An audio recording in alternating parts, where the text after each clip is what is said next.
What is going on, everyone? Mets Talk with Hayden here. Hopefully, everyone is doing well. Good to be here. Good to kind of be back. I know I was gone for I took about a 10 to 14 day, just about 2 week absence from the channel. I was busy last couple days of summer, just taking care of stuff. As you guys could tell, I am back at school, back at DeGrom University, as you guys like to call it, aka Stetson. So I am back and better than ever for another academic year. So just kind of been busy settling in, socially hanging out with people. So also the Mets haven't really been giving me much of a reason to come on here and talk, unless I just want to sit on here and repeat myself. But yeah, with that said, let's not try and have a negative attitude today. We are here and active and back. Yeah, so hopefully everyone is doing extremely well. Besides the Mets, I'm most certainly doing well. In today's stream, kind of going to change it up a little bit. Usually I recap a series and preview them. But considering the Mets recently played the Anaheim Angels and was only able to take 1 of 3 against them, I figured, is there really much to talk about? And obviously they are playing the Texas Rangers, which series preview, it probably isn't going to go as smoothly as we are expecting, but who knows? Maybe I will be wrong. But yeah, honestly, just figured I'd come on here and kind of just keep it, old school style, kind of off style, the off season type of streams that I do. And honestly, I would just come on here and really just, kind of just see how everyone is, talk about baseball, kind of just Q&A style. I figured is really how I'd honestly approach it. For this stream. So, I figured if anyone had any comments, questions, concerns, really anything related to the New York Mets or just baseball as it is, feel free to drop it in the comment section below, because I figured that's what we talk about, maybe for the next hour or so. I think it'd be very interesting to see if we could do that. But yeah, before we get into that, everyone, please smash that like button, turn on those post notifications, tell your friends about this channel. If you guys have any comments, questions, concerns, anything related to baseball, Major League Baseball. I know it says Mets talk, but in reality, it's baseball talk. It could be about the Mets. It could be about the Phillies. It could be about the Padres. It could be about the Yankees. Whatever you guys want to talk about, feel free to drop it in the comment section below. Comments, questions, anything. Let's get the chat rolling out. I know that is only the one kind of hard thing when it comes to like the off-season style streams is like there's nothing kind of to start talking about. So it's like I have to kind of wait for people to get in the chat so I could kind of, kind of like, I guess you could say, get into stuff. But okay, great. So we got a couple people commenting stuff. That's great. Keep it up. So what is going on, everyone? I'll get into everyone in the chat. Gio, how's it going? Santiago, Captain Morgan, Ken, Peter, Cedric, Ibindos, Cal, Michael, Kobe, how's everyone doing? All the regulars here, appreciate you guys for sticking around and tuning in. But Jack in the Box with our first big question of the day says, long-term most likely position in the majors for Acuna. So obviously not Ronald Acuna Jr., Ronald Acuna Jr.'s brother Luis Angel Acuna, if I am pronouncing the name right. If I'm pronouncing it wrong, my apologies. So, yeah, obviously, no secret, the Mets picked him up in the Max Scherzer trade, and he has definitely been getting a lot of attention. Obviously, he made his Mets farm system debut last month, just about, and, got off to a really slow start in Double-A Binghamton, but lately has been kind of kicking it off lately. I know it's a small sample size. He's obviously only played in 22 games, just about. Numbers are still not looking great, but a lot of that was, from kind of the really first couple inadequate games to start off the season. But lately, he has been really bouncing it, really kicking it off lately. Extra base hits, nice little power surge out of him lately the last couple games. But, when it comes to a main position, I think how it's going to look with Acuna Jr., or Luis Angel Acuna Jr., as I should say. Obviously, he's labeled as a second baseman and shortstop. He is in Double-A. ETA is probably going to be next year.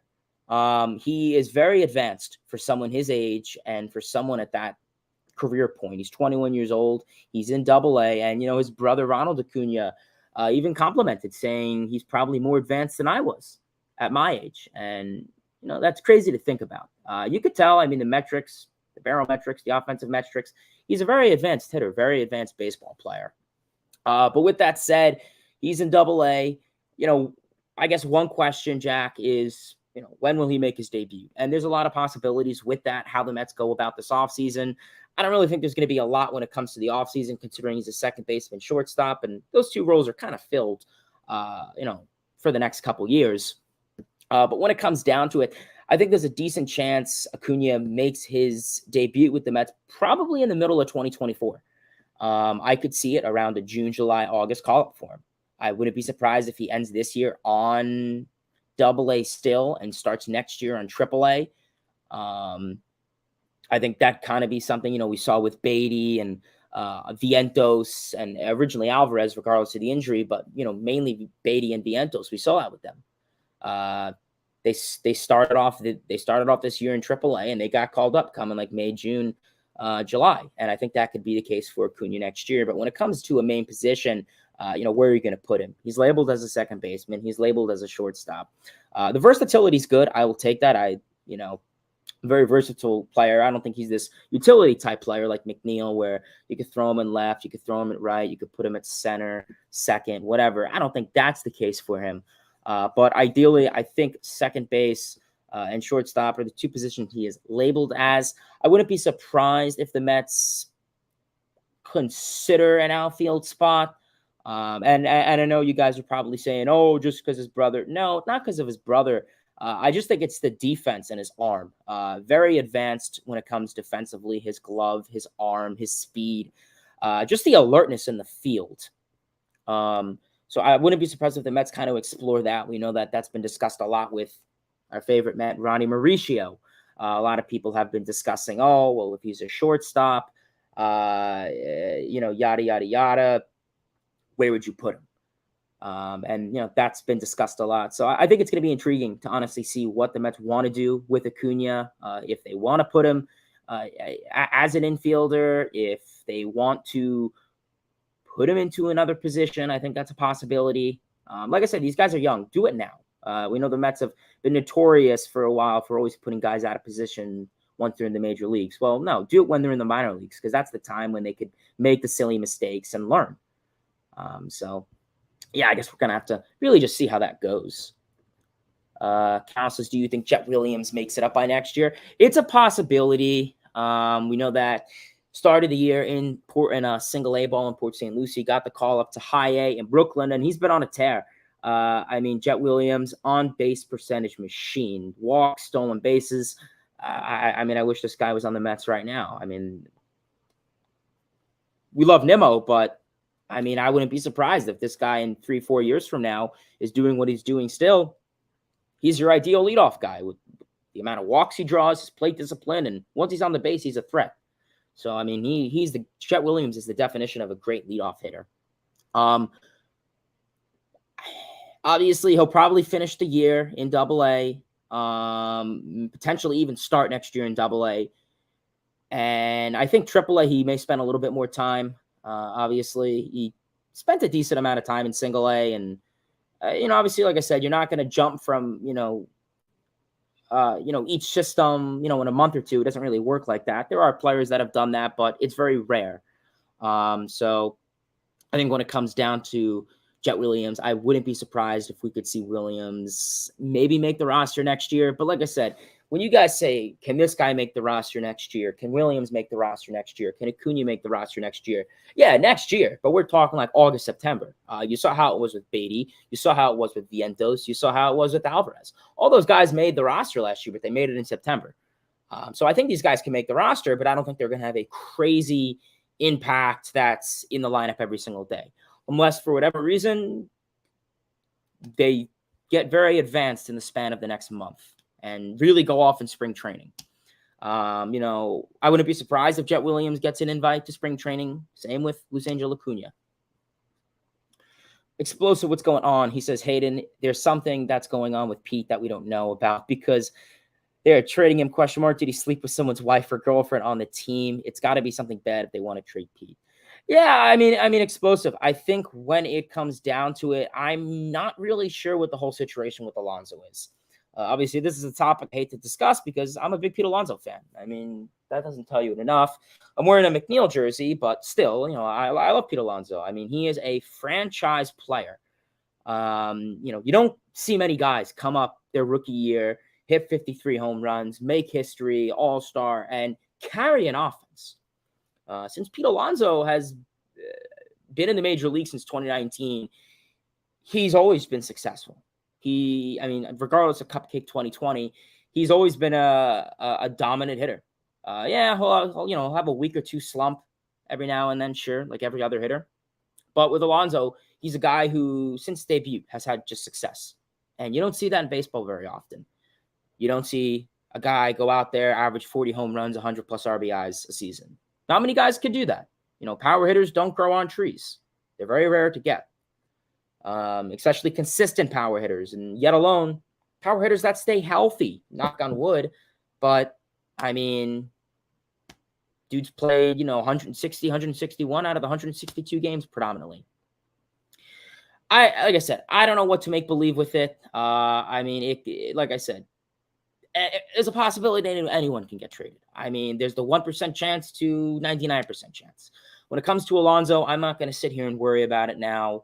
I think once the offseason comes, then there'll be a new agenda. This agenda, just finish off the season, kind of have an explore, I guess kind of like an exploration for the rest of the season for the next month and a half, kind of explore, see how guys like Jonathan Aruz pan out, how whoever pans out, because, these could be bench guys next year, keep in mind.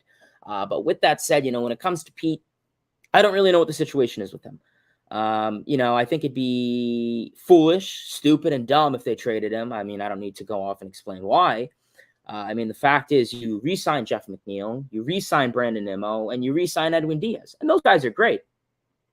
But then Pete Alonso, who, no offense to those three candidates, but Pete Alonso is much better than them. And you don't bring him back. It's an interesting thought process that I'm curious about. I think another thing to take into accountability is if David Stearns comes in this offseason. Is the first thing he going to want to do as president of baseball ops be very controversial in that? And I get it. You could talk about how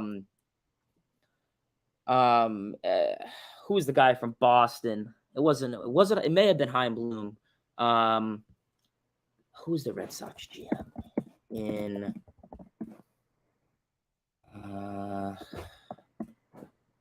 was it? Who was the Red Sox GM?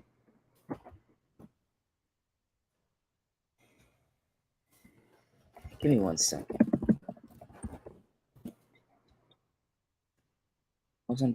May have been Chaim Bloom. I don't remember. You could talk about that and how he traded away Mookie Betts and how's that trade gone? LA won that trade 99%. I don't think anyone trusts Bob Nightingale. Bob Nightingale is a clown. His takes are horrible. His reporting is horrible. He was the big guy that kind of confirmed it. I really don't know. Like I said, I'm not in the front office. I'm not in the dugout. I really don't know. We know that Pete said he likes it here. He likes the city. I mean, we see it. He likes McNeil. He likes Lindor. He likes Nimmo. I mean, he's established a lot here. He likes it here. You could see it. I mean, he's running around saying LFGM and, creating all these fun slogans and, having fun. So I don't really know what the situation is for this team in the offseason. Like I said, finish out the next month and a half. Let this be, let the next month and a half be an exploration type season. See other, how you're going to go into the offseason, how you're going to go into next season. And once the offseason comes, then that's a new agenda. How are you going to prepare for 2024? Whether it's signing free agents at a lesser value. Obviously, the Mets are going to be competitive in the offseason, just not spending, $80 million on a pitcher for 2 years, which, yeah, I'm in support of that. But they could still sign free agents. But, yeah, when it comes to Alonso, I mean, really, is there really a point in discussing it? I mean, right now, there's nothing that can be said and done. Like I said, once the offseason comes, well, then that's the time to, I guess, kind of dig into it. It could be bullshit. I mean, overall, I think it'd be stupid. I think it'd be dumb. I would be Not surprised if a lot of fans turn their backs on this team. I know the saying, you root the front of the jersey, not the back, but, it's a franchise player right there. Keep in mind the Wilpons, they say the Wilpons kept their franchise player and David Wright. I know it costed blood, sweat, and tears, but hey, you got him back. Started as a Met, retired as a Met, and that's all that matters. So yeah, I think it comes to Pete, he's a franchise player. Power hitters don't grow on trees. Franchise players, yet alone, don't grow on trees. Homegrown talent, successful. He'll give you 40 home runs, 100 plus RBIs every single season. Nobody is going to expect that from a lot of other candidates. So I think it'd be a stupid move from Cohen. I think a lot of people would lose respect for him. I think a lot of people would lose respect for this team, this front office, this organization. Like I said, I don't know. It's going to be interesting to see how David Stearns, if he comes in as president of baseball operations this offseason, is that really going to be the first thing he wants to do? Is this controversial act? And you could talk about how Boston did it a couple years ago with Mookie Betts when they got their new president of ops, and that trade backfired completely. So, like I said, we'll see. I don't know. I genuinely am still shocked to believe that the Mets will actually do that. I think right now it's just, we don't need to explain. A lot of MLB and baseball fans and just reporters hate the Mets. It's obvious. So I'm thinking there's a possibility it's just them just making talk. We know the Brewers leaked that article. Well, the Brewers don't like Steve Cohen very much. When Cohen was voted on, when an owner takes. When an owner is potentially going to be the new owner of a baseball organization, all the 29 other owners vote on it. Brewers voted no on Cohen, so we know that they're not keen on Cohen and the Mets, so not surprised they leaked that. But, yeah, I don't know. I'm not really thinking anything too serious of it at the moment. They could release articles all they want. Everyone's talking about Ohtani, and regardless of the UCL tear, even beforehand, everyone was talking about him. There's a possibility he may still stay in Anaheim. Crazy enough, but there's a chance. Obviously, Alonso has a much better chance of staying where he is than Ohtani, of course. But when it comes to Pete, like I said, I'm not really going to think about it much. I'm not going to put much thought into it. Once the offseason comes, yeah, maybe they'll get into it. But I personally, I don't think they're going to trade him. If I'm Steve Cohen, if I'm Billy Epler, and if Stearns does come as the president of ops, the first thing I'm doing this offseason, as soon as the World Series ends that week after, I am re-signing Pete Alonso to an extension. So I think they'll keep him. I just don't see a world where, I think Steve Cohen, he's a baseball fan. I don't think he's that stupid or that much of an idiot. And I think he would know the outcome of what trading Alonso would do to this organization. You see a lot of people turn their back on this team. His trust would go down, would go down the toilet. He'd be a failure. So we'll see how it goes. And I get it. You root for the front, not the back. But, franchise player, and I get it. You see about it with Tom Seaver back in the day. Sure. But I think it's just more of an emotional time for Mets fans. It's a different time than what it was back then, I guess you could say. So we'll see how it goes. Captain Morgan says it is a possibility that Vassell starts next season on the opening day roster with this roster spot in the rotation. Would it make even more sense if the Mets were doing strong for and acquire Yamamoto, who would need the same schedule that Senga followed to begin his MLB career? Yeah, so that's actually a very good point that you bring up, Captain Morgan. So we know that when it comes down, Yamamoto, in Japan, they have the 6-man rotation mainly. We saw that with Kodai Senga when he first came over to the MLB this year.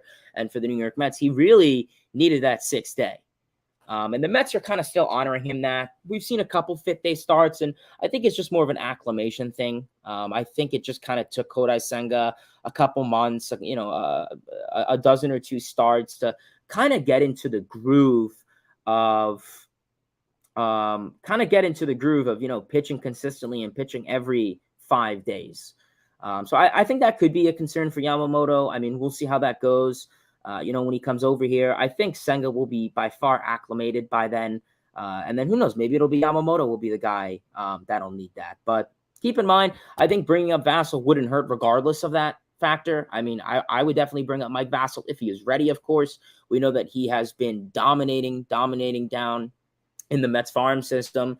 And like I said, spring training, he is going to be a huge candidate to watch. He is going to be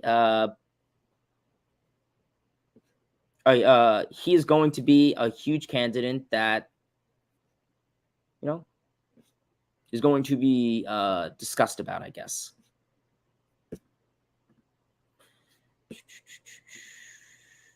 Is it Ryan? What's going on? He says, what do you think the main reasons that are making Ronnie Mauricio stay in AAA?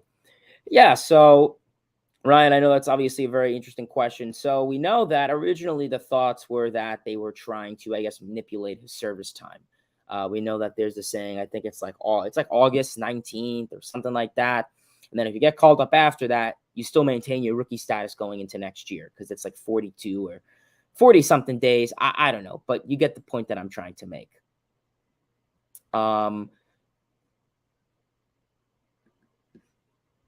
So originally that was kind of the thought process, but then obviously it came to the point when, you know, he's still chilling down in AAA. And obviously, you know, his bat has slowed down a little bit, you know, whether it's a mental thing, whether it's just, you know, just performance based. You know, guys have slumps. You know, you don't go up to AAA and, you know, pretty much rake. I mean, like that. So yeah, Mauricio, we'll see. But honestly, when it comes down to Ronnie Mauricio, I'd probably say the biggest reason is just keep his value high. Is there a possibility they want to trade Mauricio? Maybe. And then obviously calling him up would kind of devalue him a little bit. There's that possibility. Keep in mind the possibility. I mean, we know that, you know, a lot of people like to look at AA more than AAA. And, you know, I kind of agree with that assessment. But, you know, AAA pitching is hard to hit. And then you jump that to the major leagues. You know, is Mauricio ready to hit major league pitching? You know, he could hit minor league pitching, no doubt. But can he hit major league pitching? Can he hit these 96 mile per hour freaking slutters that don't even make sense? You know, we'll see. So, yeah, we'll have to see how that goes. But I think there's a mixture of reasons. I mean, I think when it comes down to it, I think now there's kind of no reasoning for Mauricio not to be on the roster. But I'm sure, you know, we'll find out soon why. Marks here says Senga can definitely get you quality outings against the Braves next season. Him and Yamamoto at the top of rotation could be lethal. No, I agree with you, Marks here. I mean, Kodai Senga, I mean, I've honestly, he's probably becoming one of my favorite Mets. Definitely a fan favorite. You know, the ghost forkball memes and all that stuff, but he's just a great pitcher. You know, came into this year, struggled at first in the beginning, maybe like one or two bad starts in April. They weren't even bad. It was just the walks were kind of a lot, which limited his innings and, you know, his pitch count. But I mean, he's been great this year. I mean, I think he'll be a rookie of the year candidate. I don't know if he'll win it necessarily, but he'll probably get that third or second place vote. He was an all-star this year. You know, you don't see many rookie all-stars, yet alone rookie all-stars for the Mets. So good to see Kodai Senga was an all-star this year. But just in general, he has just been a reliable arm that can go out there and throw you 6-7 innings of quality baseball. I mean, this dude is the definition of a quality start. So, I mean, I love what he's been doing. I'll put his stats up on the screen for y'all to share. But yeah, I mean, Senga has just been that guy essentially. I mean, you look at it, 10-7 record, win-loss record, kind of deceiving. Don't really pay much attention to that. You know, 3.17 ERA, 164 strikeouts, 1.2 whip. So, you know, the walks in the beginning of the season are kind of still being put into play. But, you know, 136 and a third innings pitched. I mean, obviously, considering the Mets, you're kind of out of it right now. I don't think they're going to push his pitches. You know, they're not going to push his innings when they're not contending. If they were, then they would. But I wouldn't be surprised if he finishes, you know, like maybe 150, 160 innings pitched. But, you know, you look at it. You look at the stats of the strikeouts. You look at the strikeouts per 9, 10.8. You know, the walks per 9 have gone down, but the home runs per 9. I mean, this is a guy who doesn't give up a lot of home runs. He's not a big home run guy. I think he's only given, I couldn't tell you off the top of my head, but he's really only given up a handful of home runs this season. Good ground ball pitcher, but just the ghost forkball and the fastball are just two lethal pitches. Two pitches that are just dominant. And then when they're thrown in the zone, I mean, hitters are going to be swinging it like a sword. I mean, I'll pull up his pitches right here. You see the fastball, the cutter, the ghost forkball. He mixes the sweeper. But, mainly these two pitches, the fastball and forkball, are really two nice pitches. Throwing the cutter a little bit more, which I like. But the movement on his pitches obviously is good. See it down here. Obviously, the inches of drop, the vertical inches of drop, the average. So, we can see there's a huge difference, especially the forkball, which Baseball Savant really doesn't recognize because not many guys throw it. But some of the percentile rankings, like we said, the walks have gotten better. A lot of it's just still kind of being recovered from the beginning of the season. But, the strikeouts are there.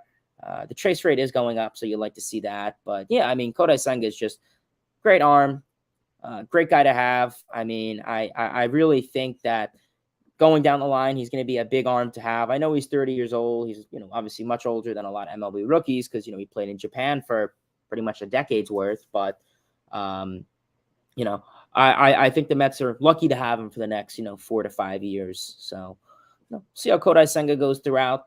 We'll see how Kodai Senga goes throughout the next couple seasons. But, great first year. I know he's, probably about 4 or 5 more starts, maybe just about. But, I mean, I guarantee you I'll be saying the same thing, next month at this time. But, I mean, great first year for Kodai Senga. Really go in there. And, I know it sucks that he did in the year and they're not competing, but it goes to show you, what you could get out of him when you are competing. Great strikeout guy, nasty ghost forkball, nice fastball, throws inside, the zone. All-star this year. So, he's representing New York at its finest. Jay, what's going on? He says, New York press are a bunch of muckrakers. Both teams suck, so they are creating drama. And that's what I'm thinking too, Jay. I'm just thinking that Mets, Yankees suck, and they have nothing better to talk about. So, Martino and Heyman confirmed it. Yeah, we'll see. Well, Martino's not the most reliable source. He's kind of a bonehead. And John Heyman's Heyman. I mean, he's probably just validating it just so he can get credit too. Kobe says every win is an adventure for the New York Mets. Yeah, I mean, it kind of seems the case. Every win is an adventure. It is. I mean, you look at yesterday's win, and it took walks and, to kind of win the game. But, hey, a win's a win. I know this year has had a lot of unfortunate events, but, when the good times happen and you finally win it all, it makes it much, much more worth it. Michael, what's going on? He says, Hayden, I agree with you 100%, 1,000%. Appreciate it. Alyssa comments with the ghost forkball. Kendall says, my question is involving potential, not who's best right now. Which minor league pitcher in the Mets system has the most ace potential? That's a good question. Probably. That is a tough question. So let's look at the Mets minor league prospects. I mean, maybe... Probably Vassell. I'd probably have to say Vassell. Tidwell's definitely a conversation guy, but I mean, it probably has to be Mike Vassell. Maybe Dominic Hamill too. But I think considering, obviously, I'll say this about the Mets pitching depth when it comes to the farm system. I mean, the fact is, considering the amount more, the amount of pitching prospects that this team has developed and added, than last year at this time is really good. I know obviously the Mets added a lot of, position players, but the fact is that you have 3 pitching prospects in your top 10 when you had 1 last year. It's pretty good. But I would probably say Mike Vassell. I mean, if you're looking long-term down the line, I think there's a lot of candidates that could possibly make a play. Christian Scott is a guy that a lot of people have liked. Nice arm side throw, can be very deceiving. Nice changeup. that he throws against lefties, pretty exclusive, throws decently hard for a changeup too. So I think Christian Scott's a guy that I would like. Mike Vassal's a pretty common name, but when it comes down to it, Kendall, I mean, a lot of not even pitching prospects yet alone, but Mets prospects as a whole, it's always the guys that have kind of just been under the rug that always achieve. You look at it, the Mets players now, Brandon Nimmo, Jeff McNeil, Pete Alonso. Those are kind of the big three homegrown guys. None of those guys were hyped about. None of those guys were hyped as, the next big thing. I don't think anyone expected McNeil to be a 300 hitter and win a batting title and Silver Slugger and All-Star when he was in Double-A. I don't think anyone projected that. I don't think anyone projected Nimmo to be a great leadoff batter and great Gold Glove caliber. I don't think anyone expected Alonso to do the things he's doing, when he was in AAA. So that kind of makes it the interesting thing with the Mets farm system is, when you look at guys like Nimmo, McNeil, and Alonso, none of those guys were going off in the minor leagues. They played, to the back of an average baseball card, I guess. So, when it comes to prospects, it's kind of hard because you don't know who's going to be good. You could have some guy who's great and then gets called up and he's a bust, or on the contrary. Scale of 1 to 10, what would you rate the Mets farm system? Cal, I don't know what I would rate it. Probably right now, I'd probably give it a 7.5. I'd give it a 7.5. The only reason I wouldn't give it like an 8 or a 9 or heck, even a 10, I would like them to continue to develop pitching prospects. The only, I guess, kind of thing I will complain about when it came to the trade deadline was, I get it. You got a lot of good guys in return, for Verlander and for Scherzer and for Pham, but you didn't get many pitching prospects in return. I don't think you got any. So you're trading away pitchers and then you're getting back position players, which, I mean, it is what it is, but, you want to continue developing pitching prospects. I mean, the Mets have plenty of infielders, plenty. I mean, they have 3 farm systems worth of infield prospects. So I would really like to see this team go out there and continue to draft and develop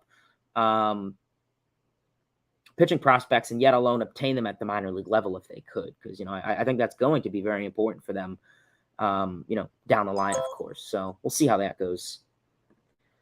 Cedric says, this honestly feels like the worst time to be a Mets fan, richest owner in baseball, along with the highest payroll in baseball. And this is what the Mets fans are dealing with. I'm embarrassed. Yeah, man, you and me both. I mean, it absolutely sucks being a Mets fan right now. I mean, we talk about richest owner in baseball. Obviously I've been saying it for years. I've been saying it for a while. I've said it on a lot of streams. Money doesn't win championships. Whether that makes Steve Cohen overhyped or not, that's your assumption to make. But money doesn't win championships. I think money keeps you in contention, but money does not buy championships. I mean, you could ask the Orioles and the Rays, that question right now, who are, in a really good spot. More the Orioles, of course, but yeah, you get the point I'm trying to make. So I agree. I mean, this has been really just kind of a cruddy year. Really cruddy year for the Mets. And, we know. Obviously, I know this isn't my season recap, but, I mean, when it comes to it, I'm probably going to say this what I'm about to say. I mean, you could just tell this team, I don't know. I remember watching opening day, right here in this room, in my room, right at school, watching opening day against Miami. And, it just something felt off. You could just tell it just didn't look the same chemistry and just the same vibes and atmosphere as last year. And it was the same lineup, ironically, and it just didn't feel like last year. And that's, we make the argument. A lot of guys had career years last year. Not everyone's going to perform to the same exact ability every year. Some guys are better. Some guys are worse. You vested in a veteran rotation, and that had its cons. You had a weak bullpen. That had its cons. So, it's a tough time to be a Mets fan. It is. But I think, hey, better times will come.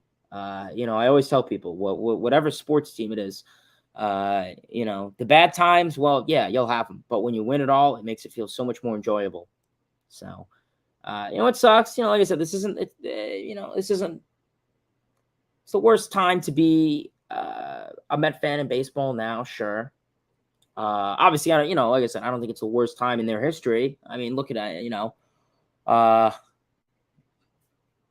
So I don't know. I guess it's just kind of a lot to take in. Trust me, I get very emotional talking about this, as you guys could tell. But trust me, there's going to be plenty of good times and plenty of bad times. Definitely sucks. I agree with you, Jay. I mean, last year was great, and this year was that. And yeah, I mean, I don't think this is the absolute worst time in their history. If you're 21, yeah, maybe. But I think the issue is this team had high expectations, spent so much money, and then they came in and just, had a good April, and then May 1st hit. I went home, and, they just forgot how to play baseball. Yeah, I mean, 1992 all over again. I mean, essentially. So, yeah. We'll see how it goes down the line. Like I said, I'm probably going to do a season recap, and I'm sure it'll be just emotional and sad like this. So, I mean, we'll just have to kind of honestly see how that goes. Yeah, explosive. I agree with you. What's going on, Liam? Cedric says Mets need to show that they actually care and stand up for each other. I agree with you on that, and that's the one thing the Mets can control. Okay, sure. If you're a sports team, you can't. I mean, you can control if you play well, but there's only so much you can do. What you can do is you can control just how to stand up for your guys. And I don't know what the situation is with the Mets. I get it. They get hit by a lot of pitches. They're a team that has a lot of players that crouch the plate, that stand, near the plate. Nimmo, McNeil, Canna last year. Guys that crouch the plate. I mean, you look at guys like Stearns, Alonso. He keeps his hands down low, kind of hovers over the plate a little bit. The Mets have a lot of guys that kind of hover the plate. And it's going to translate to more hit by pitches. They crouch the plate when they're facing pitchers that throw inside. And I get it. If you're going to throw inside and not defending these pitchers, I get it. Yeah, if you're going to throw inside, you need to locate. I mean, if you're going to be, who was it from the Nationals last year? I think it was Steven Cishek, if I'm pronouncing that name right. And he's throwing at Lindor's head. Yeah, that's an issue. And you should not be a major leaguer if you're going to be throwing, 6 feet in the air. That's an issue. I definitely agree with that. But right now, I think when it comes down to it, you look at it right now, stand up for your players. You're not playing well. You're not going on a run. Playoffs are done. Once October's coming, they'll be chilling on their couch. They can relax then. Stand up for your team. I mean, it is pathetic to see guys like Pete Alonso and McNeil and everyone just get hit. I mean, we have seen countless times Alonso, McNeil, Lindor, Nimmo get hit. And then you look at the dugout and they're all just chilling. And then, Buck's press conferences, oh, this is an accident. Oh. Stand up for your fucking team. I mean, ignite something somehow. And maybe that's a big reason why this team is not connected this year when it comes to the clubhouse and chemistry. You look at it last year, and Francisco Lindor brought this up, and I entirely agree with it. He said last year, what happened the first week of the season when they played the Nationals? They had that benches clearing brawl when Alonso got hit in the head and Lindor got hit in the head. Benches clearing brawl. It brought everyone together. I think it was also the first month that series in St. Louis. That series in St. Louis. They were all together. They were all united. And I think that is kind of really what brought everyone together. It had everyone involved and kind of just it brought everyone together. And I think that is the biggest issue that this team is going to face. They're not on the same page. So you could tell there's no connection. It's been a really rough year. I would like to see the trumpets before we head into the offseason. I mean, yeah, trumpets would be nice, Captain Morgan, but when it comes down to it with Diaz, we know that I did read the report. I did read the report earlier on. Diaz was throwing. He was throwing off the mound. He was, he said he felt good. He was throwing hard as, mid-90s, which, is pretty impressive considering he had the surgery, in March, and we're in August. So about 4 or 5 months ago, and we're already talking about him potentially playing. I think when it comes to it at this rate, what purpose does it make? They're not going anywhere. They're not contending. It's not like you need arms. You just need to finish the season. Whether it's with Steven Nagosic, Dominic Leone type guys, well, that's going to be the case. But I'm not throwing Edwin Diaz out there when there's no incentive for him to pitch. I mean, what incentive does he have? Oh, I get to pitch. You're not getting anything out of it. I guess just, it's a personal accomplishment and it's nice to hear the trumpets, but I mean, what are you getting out of it? Nothing. So, yeah, I guess when it comes down to it, we'll see how that goes.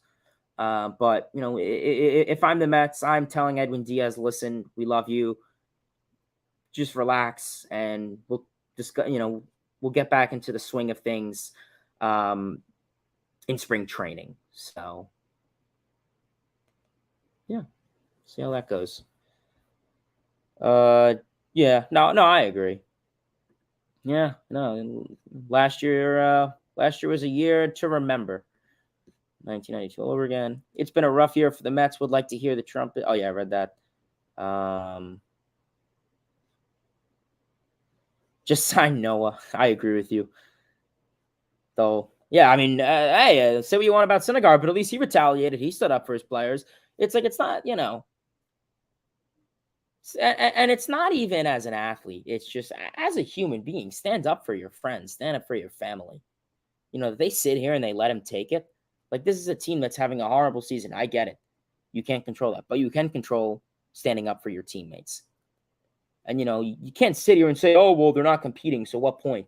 The Oakland A's freaking have benches clearing brawls. The Kansas City Royals have benches clearing brawls. The White Sox, I'm not saying they need to charge them out and fight someone, but, if like Lindor gets, if I see Francisco Lindor get hit in the helmet one more time and the dugout's just sitting there, drinking their Gatorade and just chilling, that's a joke. They should hop over the fucking dugout and start chirping at the pitcher. Say, accurate your fucking pitches, man. Heck, I could do it. Yeah, they're weak. Weak and no fire. Yeah. Glad you guys agree. Jay says, Nimmo, Lindor, Alonso are all nice guys. You need 1 or 2 serious guys who are not going to take this shit. Gary Carter was a nice guy, except between the lines. Yeah. No, I agree with you on that. I mean, I think in certain moments, and I think that's the thing, is the Mets don't have a lot of hothead players. I mean, McNeil, I think, is one, and McNeil will go off. I mean, he'll show you. And I mean, you've noticed guys have kind of been chirping a little bit more. Guys, I mean, listen, I'm not expecting Nimmo, of course, or Lindor, but you've noticed Alonso's kind of, he'll stop and stare a little bit. McNeil obviously loves showing his emotions. We haven't really seen much of Alvarez or the baby Mets or Senga showing up emotions, but I agree. I think the Mets need to just show emotion, show that you care.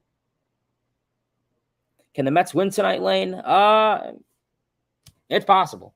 It's possible they win, possible they lose. At this point of the season, I'm mentally checked out. Essentially, to put it that way, I am mentally checked out. For the season, I'm pretty much ready for football. I hate to say it, but I mean, it kind of comes to the point where, baseball is baseball. The Padres are putting Yu Darvish on the 15-day IL. Eesh. Tell you, the pitch clock. But, yeah, I mean, we'll have to see how that's going to go. But probably going to get ready to call it a stream here. We are at the 45-minute mark. I really do appreciate everyone for tuning in to today's stream. As always, emotions don't stop headhunters. Yeah, that's true. But I think, you could really just tell that this team just kind of just doesn't care at this rate. And at this point, yeah, I mean, at this point of the season, even as fans, I mean, when they walked off yesterday, I heard about it. I'm like, cool, yay. Like, you watch, what's his name? The Frank the Tank. Assuming most people know who he is, works for Barstool, legend. You see, when he does his rage videos now, he's just like, well, the Mets lot. And when like May, he's flipping his chair, he's spitting all over. So you could just tell, I think a lot of people are just at this point of the season kind of just mentally checked out. I think everyone's kind of just in football mode. I am, I'm back at school. I have other priorities now, and I'm not going to sit down and watch the same team run through the same motions over and over and over again. Live stream today at 4:45 p.m. Please feel free to take any comments or questions. Today is August 28th. But, yeah, I mean, we're going to have to see how that goes. But, yeah, we are going to call it a stream here, though. Yeah, otherwise, we are going to call it a stream as per always. I really do appreciate everyone for tuning into today's stream. Obviously, went over a lot of stuff, a lot of your guys' comments, questions, concerns, going over all of that great stuff. So yeah, I know, like I said, it's kind of, sorry if I was depressing, just it's been a rough time to follow the New York Mets. I'm ready for football. As you guys can tell, I have my Buffalo Bills hat on. Potentially, we got my Buffalo Bills thing right there. As you guys don't know, I'm a Bills fan. I think I've probably mentioned that once or twice in the stream before. But yeah, I really do appreciate everyone for tuning in. Jay, Jed, Ken, Lane, Explosive, Michael, Cedric, Captain Morgan, Kendall, Cal, Alyssa, Ryan, Santiago, Gio, Michael. If I didn't say your name, I apologize. But, I really do appreciate everyone for tuning in to today's stream. As per always, it was a great stream going over, all things related to the Mets, possible playoff hunt, what the future of this team is going to look like, going over the Mets farm system, going over an ideal Mets offseason, possibility of David Stearns being president of baseball operations, and all of that great stuff. So I really do appreciate everybody for tuning in to today's stream. As per always, if you could, please give the stream a like, comment, subscribe. That's the best way you can go out there, show your support. If you have any comments, questions, concerns about anything, the Mets, baseball, the weather, I don't know, whatever you guys want to talk about, feel free to drop it in the comment section below. And yeah, I think that's really all I got. So let's go Mets, let's go baseball.